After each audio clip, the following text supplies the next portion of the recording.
Well, hello and welcome to What Crappens, a podcast about everything we love to talk about on Ye Old Bravs. I'm Rondell, and that's Ben. Hello, Ben. Hi, Ronnie. How are you? I'm okay. You know, it's the very last day of Dubai, possibly forever. Who knows? I mean, like 5 people are watching this damn show, so who knows? But, you know, it could be. And I'm sad about it. How are you feeling? I'm doing great. I'm broadcasting from inside what appears to be a cloud. So this is my natural background, not my virtual one. So everyone, you can enjoy that. I am doing very well. I'm excited to talk about Dubai. I'm excited about so many things. I'm excited that our Patreon is going to be streamlined and we're going to have some updates very, very, very soon on that front. So everyone stay tuned on that. And I'm excited because we also got some insight into what went wrong with the best friends forever, Saba and Sarah. Did you see Saba's interview that she held last week, Ronnie? Oh my gosh. Well, I thought you were going to say the relationship between Lisa and Ayan, because that's been like a huge thing. Like, why did they fall out? And we found out, and it was misunderstanding one single word, which is hilarious because how Housewives is that? Like a whole relationship over because of one fucking word. I mean, of course it is. Now, yes. What you're asking, yes, I did see the dueling interviews. You're talking about both. You saw both of them, right? I did not see Sarah's interview. I saw Saba's interview only. I only received Saba news, apparently. Oh, my God. Okay, first of all, for those of you who didn't see these, they both went on and did interviews. It looks like they're on, like, the Nightline of Dubai. Like, where are they doing these interviews? It looks like an actual news set. And they're acting like they're on the actual news. I was like, why is Saba running to the goddamn news? And who's interviewing Saba? Don't they have important things happening in Dubai? I know. Now, I've never been to Dubai, but I would imagine they've got important things happening. Well, they definitely are acting like they are defending national platforms. It's very serious. At least Saba was. And so Saba was like, you know, Sarah and I had always been very, very close. And then I decided to get married. And as the wedding date got closer, I started to receive meaner and meaner texts from Sarah. And I decided this was not a relationship I wanted to pursue any longer. It would hurt me.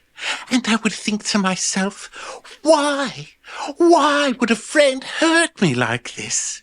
And it seemed that she wasn't a friend after all.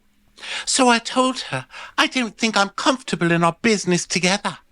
And she threatened me.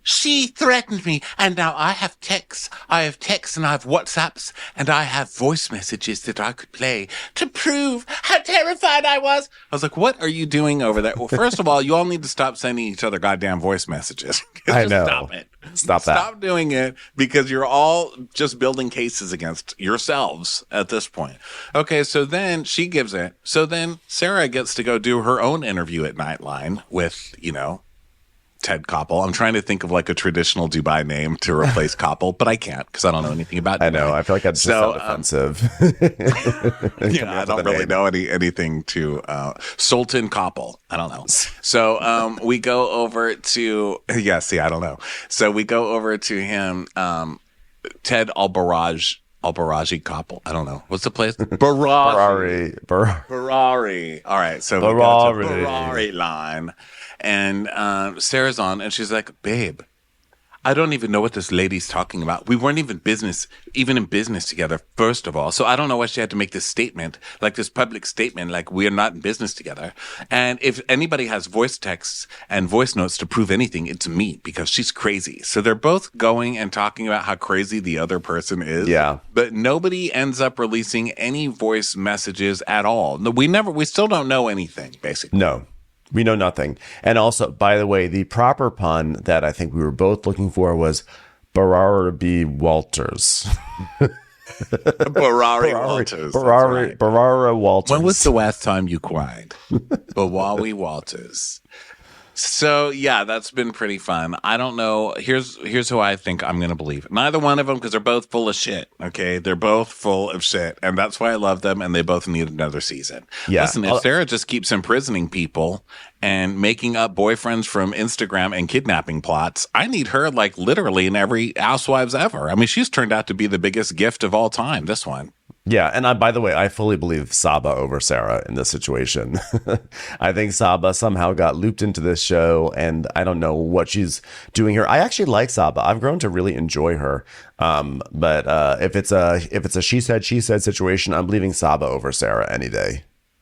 Yeah, I don't believe either one of these two people. I think they're both full of shit, and that's why I love them. You know, and I love babies too. Guess what? They're full of shit. That's all they do. So are their diapers. Hey. That's right. They're full of shit.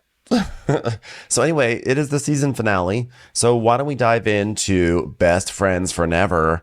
So we're on a golf trip. It's day 2 in Jebel Ali.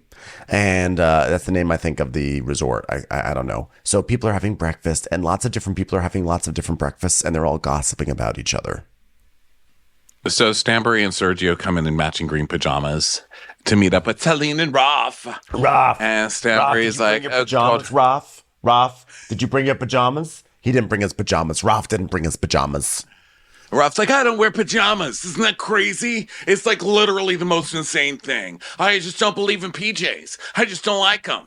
Sorry, guys. Just not into PJs, am I right? Raf always says PJs get in the way of the BJs. So no PJs here. Okay, that's what Raf says. Well, that's great. We put on pajamas after waking up extremely early for 1.5 seconds of sex.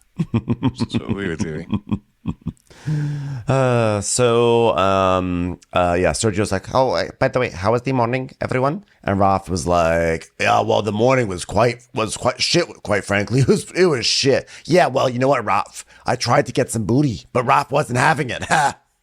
It's like, she didn't deserve it today. Asked where my PJs were. I was like, what, you don't know I don't like PJs? Come on. Not getting any of this, D. Sorry, guys. It's my instrument that I'm traumatizing. It's hard to do to bring to life. It's hard to do a Talene voice when you're getting over a chest cold, I have to say. I empathize with you. So Talene's like, hey, I'm literally serious right now. Are you going to be ordering any breakfast? Husband of what's her face? Baby, honey. Can I tell you what I want to order? Son, please, honey, please. Do you have an eggs my name will go on? The dick? Please, baby. Please. Sergio, be quiet and let me throw a croissant at your face. Thank you. Okay, so they start talking about how Rafi's like, we're on a golf trip, and there's no golf. Can you believe it? And they're like, we golfed. And he's like, that wasn't golf. That was with girls. What kind of golfing is with girls? Am I right? Like, Raf's always on some, like, Kings of Comedy tour, you know, with dad comics, where he's like, what? Golfing with girls?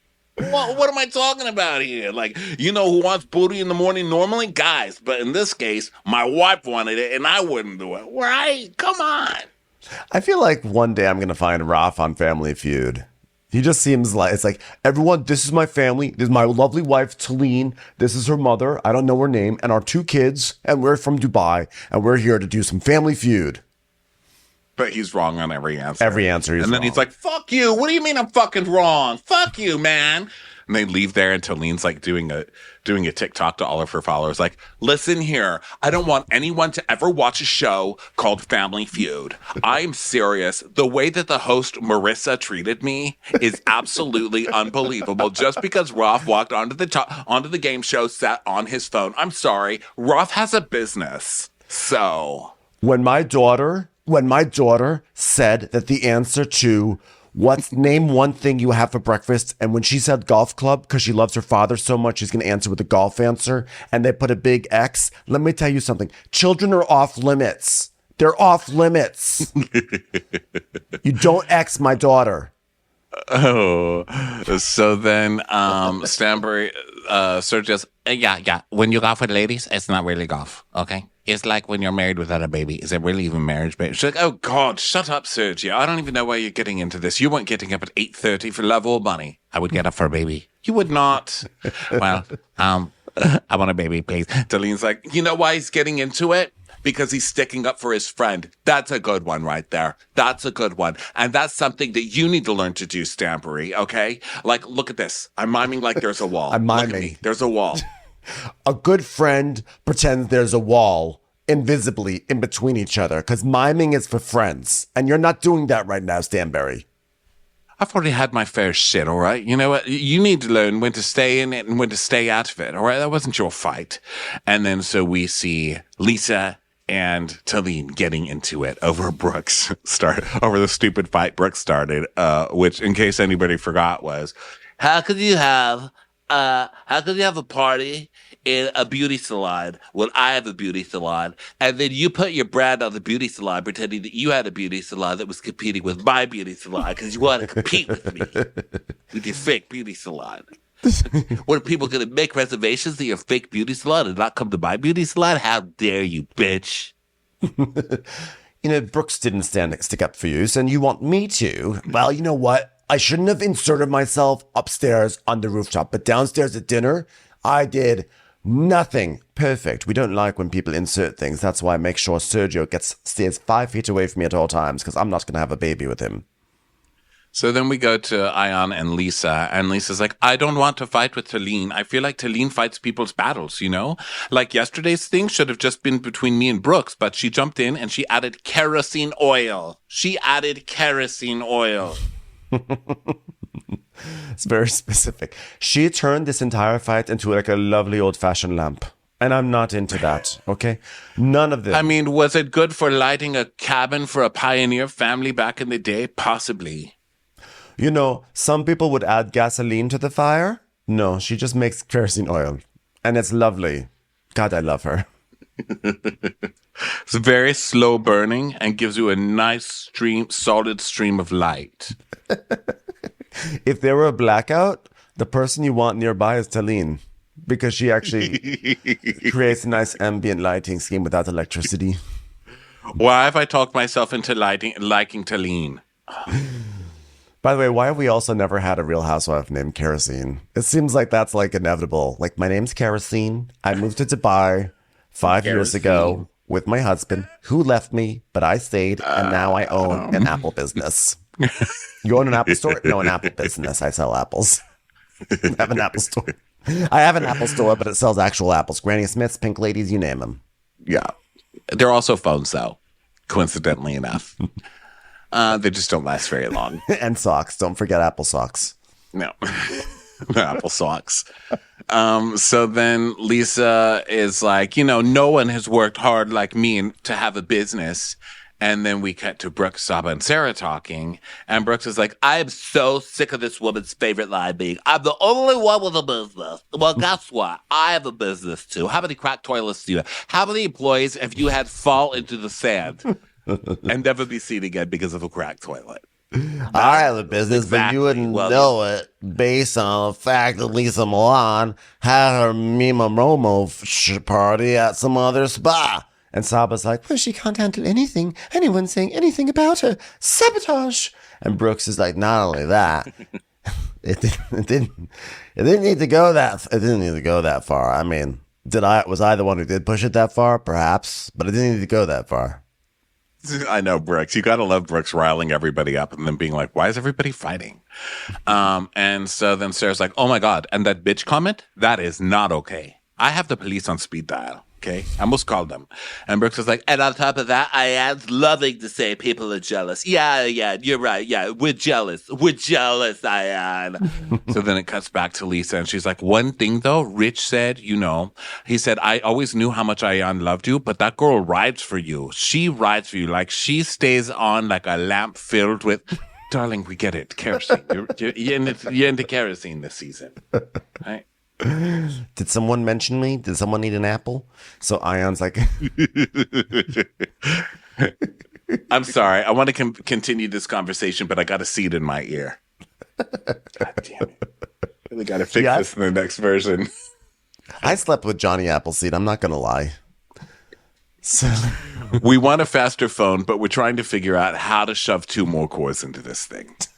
It's just freaking. I swear to God, I had the patent before Steve Jobs. I swear to God. So Lisa's like, I love you for riding for me. You always have my back. Dun, dun, dun. Dark storm clouds. And gather ahead. Nothing could ever get in the way of our friendship. Not even some, I don't know, misunderstanding about the word. Never. We're like a kerosene lamp on Hanukkah. It's a miracle. The light will go for 8 days. Okay? So, they are going to have a beach party today. And I was like, we're going to be the beaches with the bitches. Bitches with the beaches. Beaches with bitches. Bitches with beaches. I'm just going to keep saying it until Okay. Don't need to put any kerosene oil on that. No kerosene, please. So now they go to take golf carts to go to Soul Beach and hold for the souls. Soul holes. Hold for souls. Okay, we got it. You rhymed. Okay. So they go to like guys and girls cabanas and they switch it up.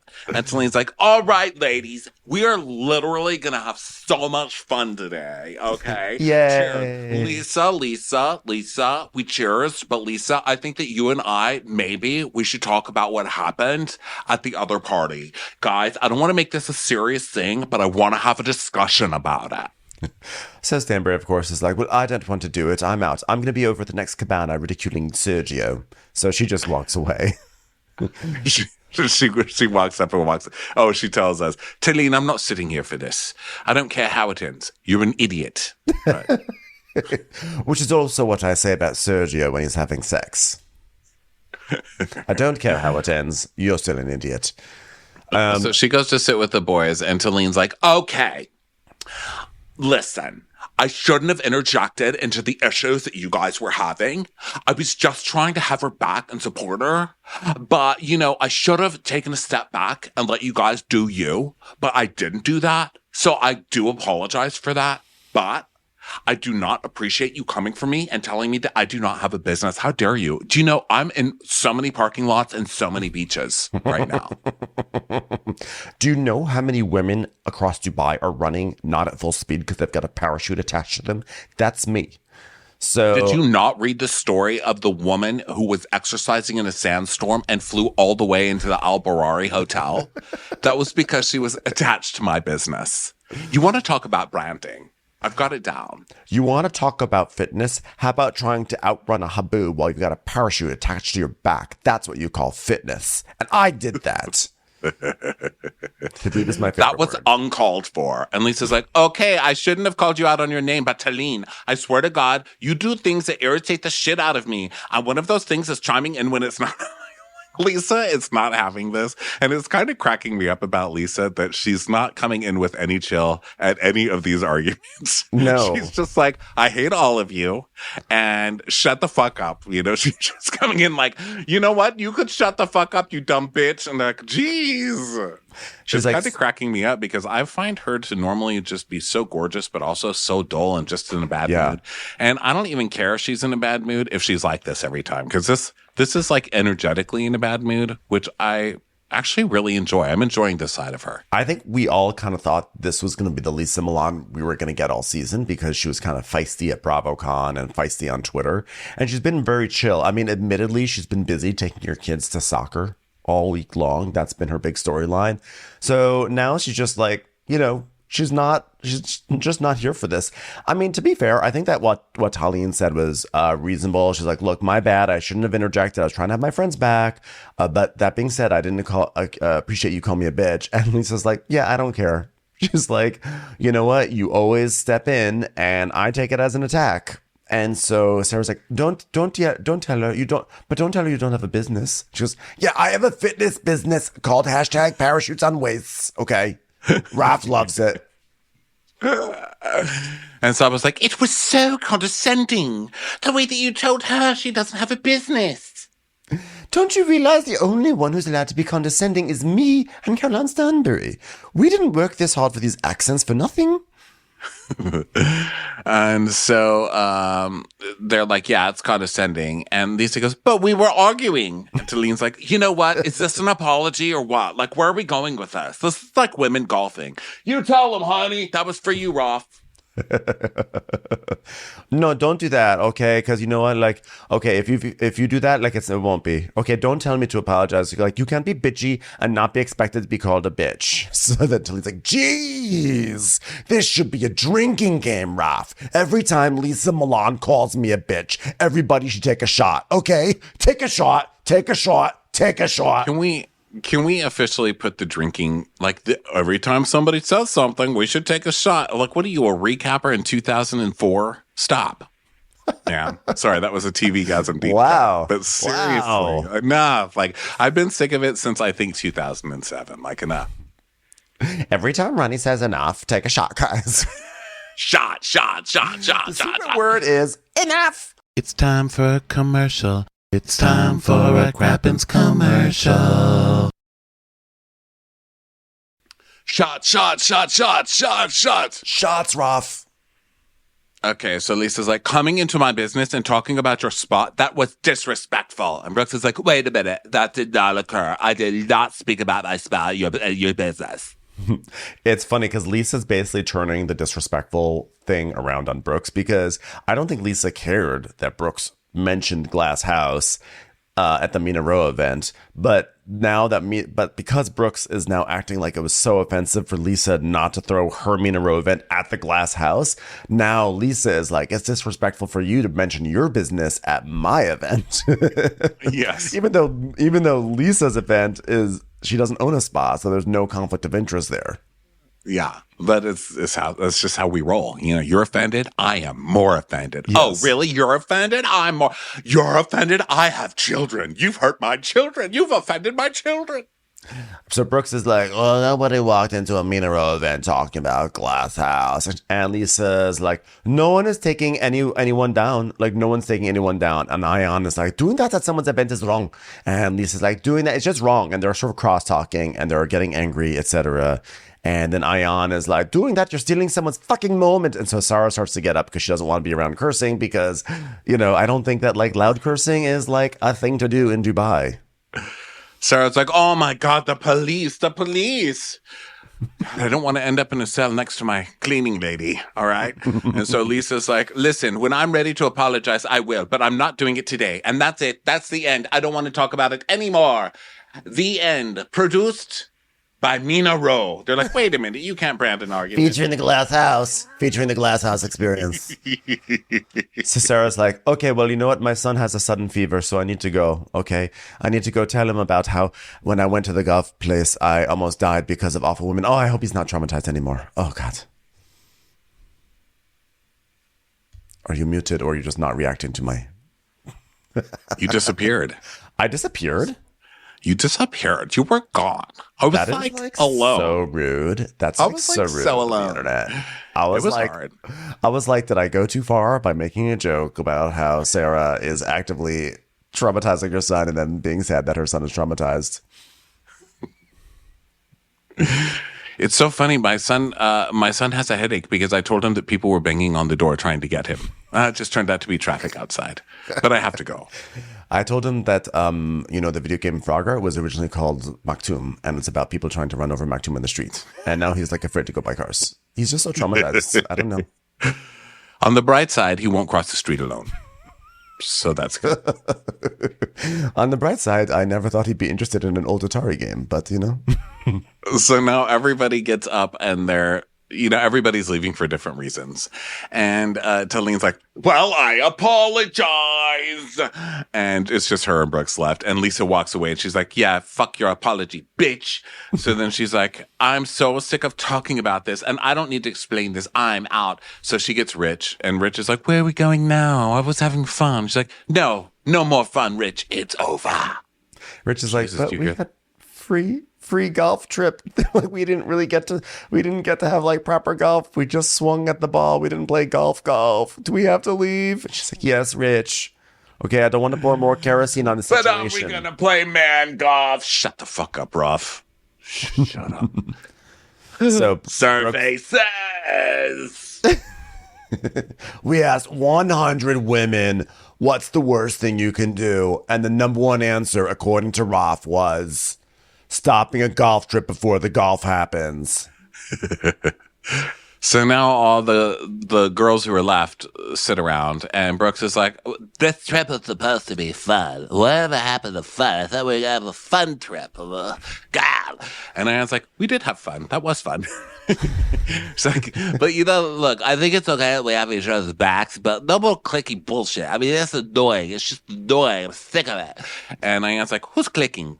And Talene's like, "Listen, Lisa could stab me, and you would be like, this is kind of what she meant when she stabbed you. She didn't really mean it that bad, Talene. Like, what are you acting so offended about? You know what I mean?"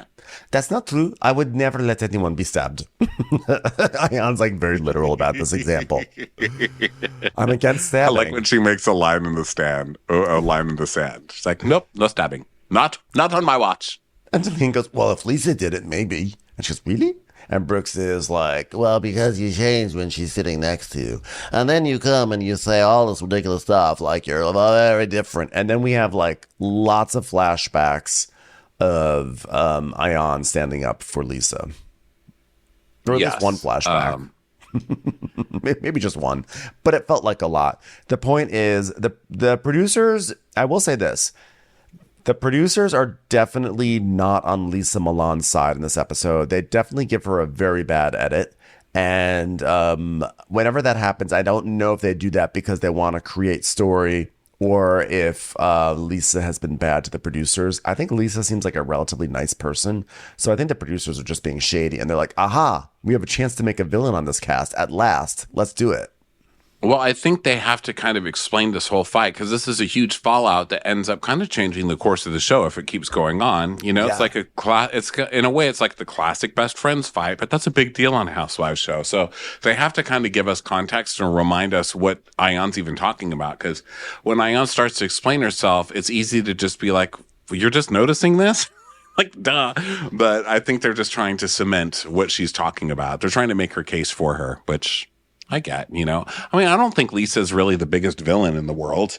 No. But she's also not doing herself any favors, It's also surprising that the producers didn't kind of line up a villain edit for her throughout the whole season. I feel like she's just sort of had a generally nice edit, busy with work, busy with kids going to soccer, not enough time, needs Rich to help out, wants her mom to move here. She sort of had a very generic season, actually. So the fact that she's getting kind of a villain edit for this last episode is weird. I don't know why they didn't set that up more. Well, I think it's just because she and Chanel decided to go against each other. So I don't even know that it's a villain edit because I think they're just showing what she's doing. I mean, I don't think they're showing anything truly bad. But I think also they're kind of fucked up because Brooks decided to clean it up in the second half of the season, because for the first half of the season, Brooks was off the rail on drugs or drunk or whatever she was doing over there. So she was like Cruella de Vil for the first half, just being completely insane. She was the villain. And then she totally cleaned it up and she's been chill and fun and perfect. She's been the perfect blend of bitchy and catty, but also super fun and light, positive. So I know she kind of changed it up last second, and I think that left everybody else scrambling. That's a great point. I think that's a great point. We need consistency in our alcoholism here, people. Yeah. Okay. Bravo was we needed to have Brooks be the villain, but then when she stopped being the villain, they're like, okay, we got to pivot. So Brooks tells us, "I is Lisa's puppet." And Lisa just jams her hand up in there and starts going like this. It's just like a hand puppet. Like, you see my hand, it's a puppet. It's like a puppet show, And Ion's like, "Nah, Lisa, you're the best, Lisa. Nah, everybody clap for Lisa. Everybody clap for Lisa." You know what I'm saying. Yeah. So they start talking about their summer plans now, right? So because they're all back home. Wait. Oh, no. Yeah. Sorry. Is that what happened? No. Well, Ion is telling us is it maybe because when they argue with Lisa, I take Lisa's side, or I jump that they men, I jump that or I involve myself with things that are not my business. I can see why they feel that way. There's a saying in Swahili. In English, it's a monkey doesn't see its own asshole. Because, the monkey is in the jungle and the other monkeys are like, "Hey, your ass is pink." And then the other monkey's like, "Huh? My ass is pink?" And then the monkey goes to the mirror and the mirror's and the monkey's like, "Look, there's another monkey in the mirror. And that monkey has a pink ass, but that's not me, even though it's acting totally like me." Do you know what I'm saying? The first time you tell me my ass is pink, shame on you. The second time you tell me in a mirror, I say, shame your pink asshole. You understand? Like, not really. But that does remind me of a time I lost weight when I was like 13. I was in musical theater, and the director, Bill, was like, oh my God, you lost so much weight. I go, thanks. And he said, look behind you. I found it. Whoa. What a bitch, right? What a bitch. Thanks for the memories. That has nothing to do with anything, but I was really traumatized. Way to go, Belle. You hurt my children. You hurt my children, Belle. Well, Belle is upset because she's probably named after a shape she doesn't want to be. No, it's Bill. His name is Bill. It was a guy. But he was kind of shaped like a bell, now that you say it. And Belle, I hope that you were alive to hear that. You bitch. Bill. Bill's probably sitting at home somewhere like, geez, here I am trying to support this kid 30 years later. He's calling me a he's calling me a bell-shaped bitch. Bill's like, he literally dropped his backpack on the floor and I was trying to give it to him.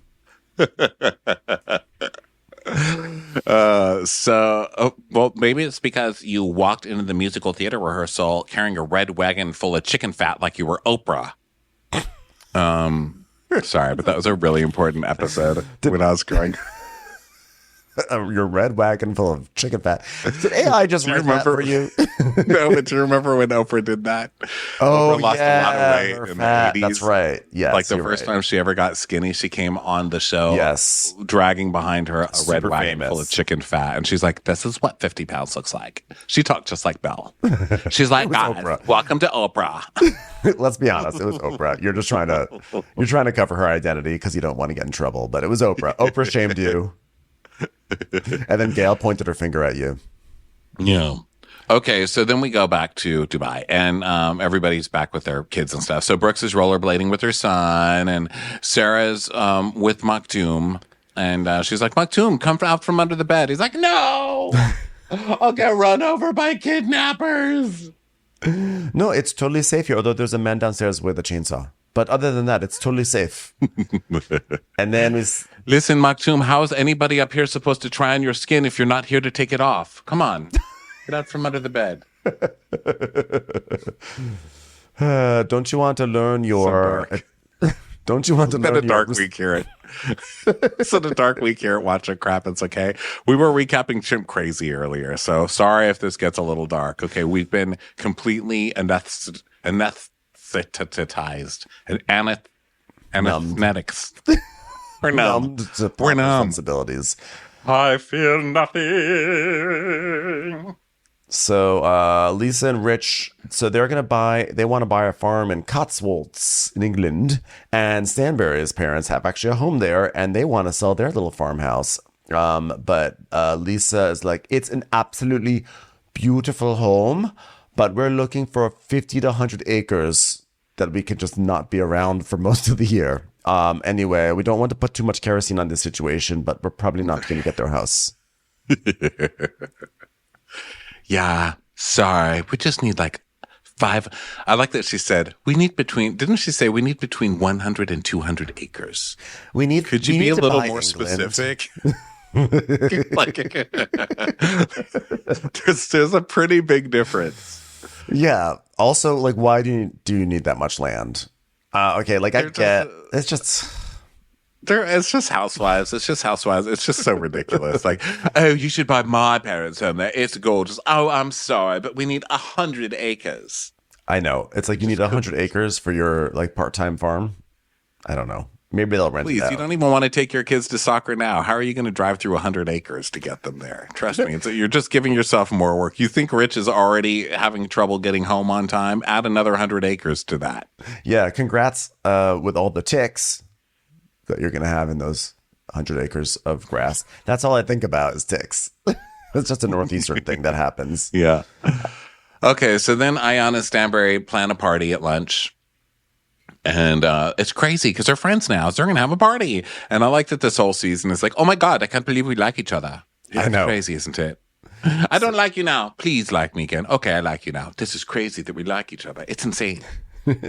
And they're basically planning summer vacation. They're talking about summer vacation, which I think is so fun. Like the wealthy in the Middle East really like this is a thing that happens. In fact, we see like a real influx in LA.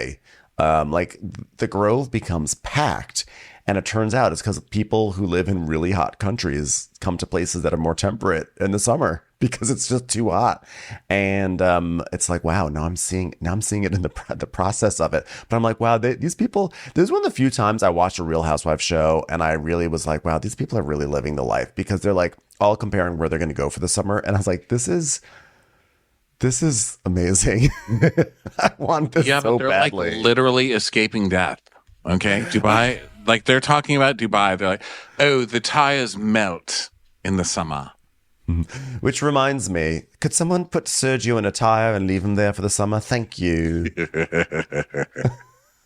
I just like to lock Sergio out every once in a while and just watch him get as old as me rapidly. Say, please, honey, I'm shriveling. Please. Honey, please, honey, please. Someone dry out all his sperm. Let him be here in the Dubai, dry out his testicles. Then we don't have to worry about this infernal baby situation. Okay. And scene. Last time, I hope. Commercials. Here comes one right now. So Lisa's like, it gets to be about 120 degrees on a good day here. And they're like, yeah, you got to leave or you're dead, you know? So they're going to have a goodbye Dubai summer party, which is sad. You know, the show, I don't want the show to get canceled. And then their final party was called Goodbye Dubai. That's so sad. True, but they really did set themselves up for this being a series finale, to be honest. Goodbye Dubai. It's just in the name, you know? It's so hard to say goodbye to yesterday. So, let's see. So then Ayan and Stanbury do a video together to invite people. And Stanbury is like, so they all list where they're going on vacation, right? And it's very exciting to people who care about that sort of thing. Like you're saying, you really like rich people because they can like talk about their vacations and it sounds amazing. It sounds exhausting. Like we got to take a big long vacation this summer. It was a working vacation, but still, I haven't done that ever in my life where I've just gone to tour and travel. That was hard. That was very rough. I don't know that I would do it. It was It was gorgeous. It was great. No complaints. I don't know that I would do it again. But I'm a very tired person. To me, it just sounds like everybody's gone great. The streets are empty. I can stay home and eat ice cream and not be bothered. Yeah, but you know, these people are not going places to be a tourist. They're just going because they have homes or they're going to be there for like 2 months and they're just going to rest and relax and go down to the beach and go down to the market and go down to the cafe and they're just going to have a great time. Except for Tleen, who unfortunately spent some of her summer going to Texas, where she got the worst service you could ever imagine at Hillstone. They would not even seat Raph. Can you believe they wouldn't seat Raph? Do not go to the Hillstone at Kirby. Especially if there's someone named Marissa there, you fucking bitch. So they do this little video and they're like, hi, we are queens. You are coming to our queen party. And Ayan's like, wow, isn't it crazy? We've come so far and we're friends. And she actually believes Stanbury's apology. I felt it. So she's sad that Lisa's feeling so insecure because she finds Caroline funny as fuck. And frankly, I can see where Lisa's coming from and why it would hurt her feelings and why she would feel insecure about it. Like if someone like Stanbury, who basically I feel like Lisa started it with Stanbury. She was a hater first, and Stanbury came back with her, well, you're a whore, and your business is all shit from Temu or whatever. It was low, how low Stanbury went. And I can understand Lisa being like, you're not only friends with someone I don't like, you're friends with my mortal enemy. Right. So I can get that, but I also find Ayan and Stanbury to both be more enjoyable people than Lisa, so I'm team them automatically. Yeah. So they record their invitation, and except they don't record it, it never records. But they're doing a whole thing of like, the queens have invited you to Goodbye Dubai party. So then we go over to Sarah and Maktoum, and Sarah's helping Maktoum with the homework. And she's telling us, you know, to be honest, Mac is a little bit traumatized. We went through such a dangerous situation with the nanny. And, you know, unbelievably, he was so terrified after I told him every single little detail about it. You know, it's horrifying. And I can't even leave because he gets scared something's going to happen to us, especially when I say, if I leave, something might happen to you, Mackie. So this might be it. So goodbye for now. And then he's thankfully, he's got another father figure that I promised him. Whoops. And the cherry on the pie, because I put cherries on top of my pie, is the issue with the Keen. Okay, if I promised him was going to be his father. Who I said, come, hey, I said, Mackie, do you want to meet a really hot guy who I met basically on Instagram, but not really, who, I want to dangle the carrot that he will be your father for the rest of your life and probably won't work out. Do you want to meet him? And he said, yes. Oh, now I have to deal with that. Yeah, it's sad. It is sad. And we're making dark jokes, but it is kind of sad. Because that whole thing. Yeah, because that whole thing when it happened was like, no, don't send him on like a get to know me thing with Akeem, some guy you just met on Instagram, and make him think he's about to have a dad that he loves. What was he calling him? Like Caramel Love or whatever? Don't. It was so cute. He loved him. Listen, and we just want to reiterate, children are off limits, but also, of course, what happened, this whole nanny situation is horrific. It's terrifying. Oh my goodness. It's nightmare. But it's like, why are you letting Mackie into so much of this? Like, let the poor kid have his be blissfully unaware about this, So anyway, and now you got the Sakine situation. So Sarah decides to FaceTime this guy to say hi. So he comes up on screen. He's hot, obviously, but an asshole. And she's like, so I've been.